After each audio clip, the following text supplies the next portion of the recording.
ఉత్తరప్రదేశ్ బరేలీ హింసాకాండకు పాల్పడిన మౌలానా తౌకీర్ రజా సన్నిహితుడు మహమ్మద్ ఆరిఫ్ కు చెందిన అక్రమాస్తులను యోగి సర్కార్ నేలమట్టం చేసింది. భారీ భద్రతా ఏర్పాట్ల మధ్య శనివారం మధ్యాహ్నం కూల్చివేతలు ప్రారంభించింది బరేలీ డెవలప్మెంట్ అథారిటీ. భవనం కూల్చివేతల కారణంగా చుట్టుపక్కల ప్రాంతాలు మొత్తం దుమ్ముతో నిండిపోయింది. 2 రోజుల పాటు కొనసాగిన కూల్చివేతలు చివరకు విజయవంతంగా ముగిశాయి. అనుమతులు తీసుకోకుండా నిర్మించిన అక్రమాస్తులను బుల్డోజర్ల సహాయంతో కూల్చివేసినట్లు అధికారులు తెలిపారు. అక్రమాస్తుల కూల్చివేతకు ముందు ఆరిఫ్ కు నోటీసులు జారీ చేసినట్లు అధికారులు వెల్లడించారు.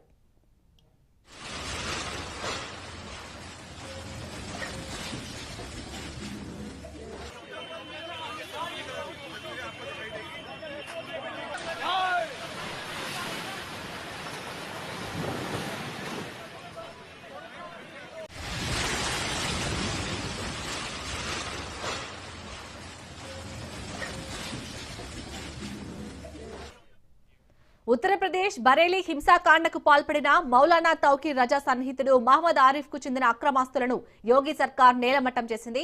భారీ భద్రత ఏర్పాట్ల మధ్య శనివారం మధ్యాహ్నం ఈ కూల్చివేతలను ప్రారంభించింది బరేలీ డెవలప్మెంట్ అథారిటీ. భవనం కూల్చివేతల కారణంగా చుట్టుపక్కల ప్రాంతాలు మొత్తం దుమ్ముతో నిండిపోయింది.